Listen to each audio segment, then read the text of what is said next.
selamat datang di Tangerang Talk. Episode kali ini kita akan berbincang terkait bidang usaha yang hadir di PT Tangerang Nusantara Global atau PT TNG. Kira-kira apa saja?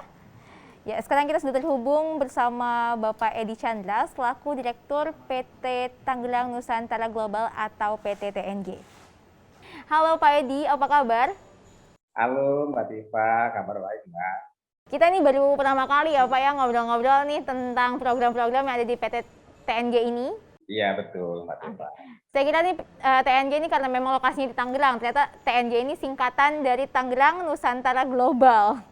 Dengan perjalanan yang cukup panjang, PT TNG ini membawai 8 bidang usaha. Mungkin Pak Dirut nih yang bisa menjelaskan bidang usahanya apa saja sih? Baik, terima kasih Mbak Tifa. Jadi sebagaimana Perda 10 2016 ya PT TNG ini dibentuk memang memiliki visi yang sangat besar. PT TNG itu akan dijadikan seperti holding company-nya BUMD yang ada di Kota Tangerang. Oleh karena itu bidang usaha yang dimasukkan di dalam Perda itu juga sangat luas. Nah, sejak 2018 sampai 2019 dan saat ini PT TNG sebagaimana penugasan sebagaimana peraturan Wali Kota nomor 74 tahun 2018 diberikan tugas sebagai pengolah sampah di TPA Rawakucing. Nah, yang kedua yang dilakukan oleh PT TNG yaitu bidang usaha, yaitu perparkiran. Sejak tahun 2018, PT TNG mengelola perparkiran dan saat ini perparkiran dikelola sendiri oleh PT TNG. Nah, terus yang ketiga, kemarin 2020 PT TNG mendapat kepercayaan baru kembali dari pemerintah kota untuk melaksanakan penugasan terhadap pengelolaan angkutan perkotaan, di mana di samping penugasan tersebut PT TNG juga disertakan modal berupa kendaraan ataupun berupa aset atau barang itu yang cukup besar, yaitu berupa si Benteng dan si Tayo dengan nilai taksiran lebih kurang sebesar ataupun senilai 27 miliar. Nah, ini juga menjadi pekerjaan yang luar biasa yang saat ini sedang dilakukan oleh PT TNG. Seiring waktu, seluruh bidang usaha yang telah menjadi amanat daripada Perda 10 2016 ini dapat kami jalankan semuanya. Amin, amin, amin, amin. Kalau boleh kasih bocoran nih Pak Direktur, kira-kira kapan realisasinya dari 3 program ya yang tadi Pak Direktur sampaikan akan dilakukan, seperti pembangkit listrik dari sampah, lalu SPBU, dan tadi ingin menjadi bulognya Kota Tangerang. Kalau untuk persampahan tadi ataupun pengolahan sampah seperti yang disampaikan tadi, bahwa saat ini sedang pembahasan kontrak. Jadi kalau bahasannya kontraknya ini tercapai, ya segera. Karena kalau bicara target, seharusnya target kita itu tahun depan ini 2023 itu sudah COD. Kalau untuk yang SPBU lagi saya sampaikan saat ini perizinan pemerintah daerah sudah selesai. SPBU ini ataupun pembangunan SPBU ini sudah siap. Nah, hanya menunggu satu, yaitu izin dari Pertamina. Nah, satu lagi, kalau perdagangan dan jasa, saat ini kami sedang berkonsolidasi dengan berbagai pihak, termasuk Ekopinda, Indako, dan lain sebagainya untuk bisa melaksanakan bahkan UMKM bisa melaksanakan kegiatan perdagangan dan jasa sebagaimana Perda 10 ini. Nah, ini lagi terus digodok dan doakan saja dalam waktu dekat ini juga bisa terlaksana karena kita sudah mendapatkan tempat distribusi berasnya ataupun bukan distribusi produsen berasnya itu yang bagus dan memenuhi seluruh standar yang diinginkan termasuk harga dan kualitas. Jadi kita bisa bersaing dengan Bulog sekalipun. Oke, lalu gimana nih Pak Direktur nih untuk mensinkronkan tadi beberapa bidang usaha ya, kurang lebih ada 5 bidang usaha secara beriringan karena semua program tersebut dilaksanakan secara bersamaan juga, baik itu tadi angkot Cibenteng, perparkiran, PLTS, ya kan, lalu juga beras dan terakhir SPBU. Ya, kalau kita bicara pelaksanaan kan di sini TNG memiliki struktur di mana semua bidang ini sebenarnya di bawah divisi divisi proyek dan pengembangan bisnis. Nah, jadi di bawah itu ada khusus yang membidangi PLTSA, ada khusus yang membidangi tadi perparkiran, ada juga khusus yang membidangi angkutan perkotaan, ada juga yang sedang kita gagas sekarang ini akan khusus nanti membidangi SPBU dan perdagangan dan jasa. Artinya ini kita buat divisi-divisi ini untuk memudahkan pekerjaan.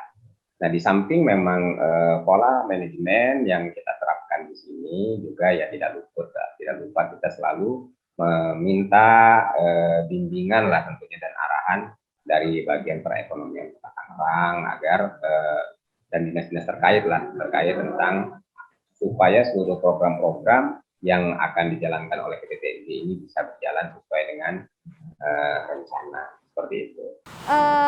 Kalau kita boleh melihat nih Pak, produk boleh sebutkan nggak Pak, produk yang memang dirasakan masyarakat selain si benteng sama parkir ya Pak ya, output dari PT TNG sendiri apa sih Pak, baik itu jasa ataupun ininya produknya?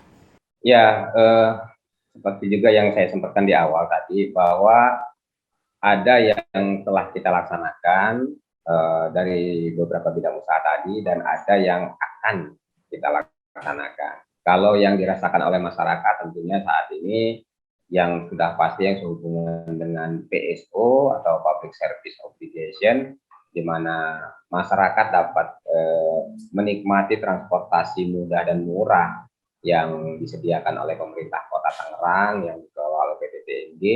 Ya, seharusnya ini bisa menjadi bagian daripada produk yang bisa juga dirasakan oleh masyarakat.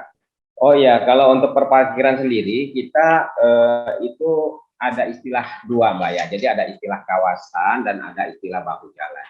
Jadi sesuai dengan Perda juga di sini bahwa ada beberapa kawasan perparkiran yang dikelola oleh TNG, yaitu pertama ini masuk kategori tempat parkir khusus, yaitu kawasan Pasar Anyar.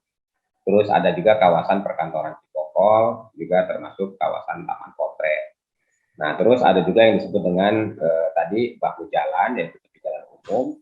Itu ada beberapa titik seperti Jalan Perintis Kemerdekaan, ada juga Kiasnawi, Samaun, terus ada Jenderal Ahmad Yani, MT Haryono, Soleh Ali, dan ada beberapa titik itu titik-titik itu ditetapkan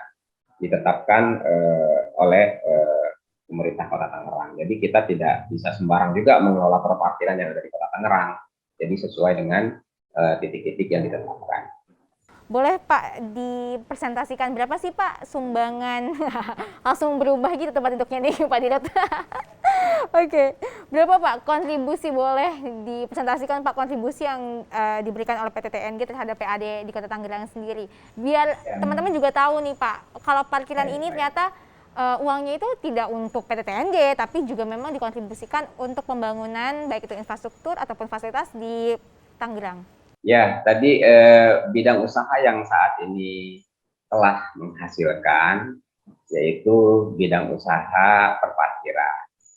Nah, untuk angkutan perkotaan memang saat ini sudah menghasilkan, tapi belum ada konteks laporan ya, karena masih berjalan baru tahun 2021. Nah, untuk pendapatan di divisi perparkiran sendiri sih untuk tahun 2020, yaitu mendapatkan kita omset itu sebesar 2,276 miliar, di mana PAD-nya adalah sebesar 569 juta, gitu kan, itu berupa pajak 25% dari pendapatan tersebut.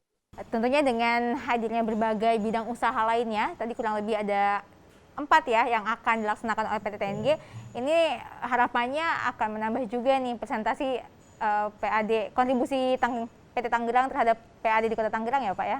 Betul, jadi harapan kita dengan banyaknya kegiatan usaha atau bidang usaha yang dilaksanakan, di samping tadi perparkiran, ini akan menambah omset ataupun income, sehingga menambah juga PAD bagi Kota Tangerang. Ya, kita sangat berharap sebenarnya dari migas ataupun minyak dan gas bumi ini, atau dari SPBU yang lebih tepatnya yang saya sampaikan tadi, ini bisa cukup memberikan sumbangan yang baik, karena kita memiliki potensi pasar sendiri. Ya, salah satunya adalah ASN di Kota Tangerang juga bisa menjadikan pasar sendiri bagi SPBU tersebut. Oke. Untuk targetnya sendiri ketika semua bidang usaha berjalan nih Pak Dirut, berapa sih Pak income setahunnya target dari PT TNG sendiri? Ya, kalau bicara keinginan, bicara keinginan, itu kan keinginan itu harus diukur dengan perencanaan. Nah, artinya ketika bidang usahanya sendiri belum jalan, maka kita tidak boleh juga mengandai-andai kan, seperti itu. Corona ini sudah merusak semua sistem, termasuk semua rencana. Jadi kita berharap begini, akhirnya begini. Kita berharap begitu, jadinya begini. Jadi ini agak sulit saya untuk mengatakan ketika proyeksi saat ini diukur dengan keadaan yang sangat sulit diukur. Ketika TNG mengelola perparkiran, di mana kebijakan pemerintah daerah maupun pusat untuk membatasi jam, membatasi ruang gerak, membatasi segala macam bentuk kegiatan. Sangat berpengaruh ya Pak ya? Sangat berpengaruh sekali kepada pendapatan ya. Selama ini yang pendapatannya cukup besar malah terbatas. Jadi banyak hal yang sangat sulit dijelaskan dari sisi pendapatan terkait tentang wabah ini, dan kita tidak bisa menyalahkan siapa-siapa. Mungkin begitu Mbak Tipa, bukan curhat ini. Gak apa-apa Pak, ternyata perusahaan sebesar PT TNG juga, BUMD juga mengalami itu ya Pak ya. Betul. Dampak dari pandemi COVID-19 yang kurang lebih sudah mau on the way 2 tahun. Ya, oke, terakhir Pak Dirut, bagaimana sih Pak komitmen dari PT TNG dalam mendukung setiap program atau pembangunan yang ada di Kota Tangerang? Tentunya TNG ya berkomitmen, senantiasa berkomitmen mendukung setiap program pembangunan pemerintah Kota Tangerang. Kita berupaya bagaimana caranya sekarang dengan sistem digital modern dan sebagainya yang menggunakan GIS. Nah, jadi kita penting untuk melakukan modernisasi hal tersebut untuk meningkatkan pertama PAD, kedua memperkecil tingkat kebocoran, ya ketiga justru malah memberikan keamanan dan kenyamanan kalau menurut saya. Oke, terima kasih banyak Pak Dirut nih atas waktunya, sudah sharing terkait 8 bidang usaha dan usaha apa yang akan dilaksanakan oleh PT TNG serta pihak lainnya ya. Untuk tentunya hal ini bukan untuk mencari keuntungan bagi PT TNG aja, tapi juga untuk keberlangsungan dari program ya, dan fasilitas yang diberikan untuk masyarakat juga. Buat Sobat Tangerang, jangan lupa untuk saksikan terus Tangerang Talk setiap hari Rabu jam 7:30 malam hanya di YouTube channel Kota Tangerang. Sampai jumpa.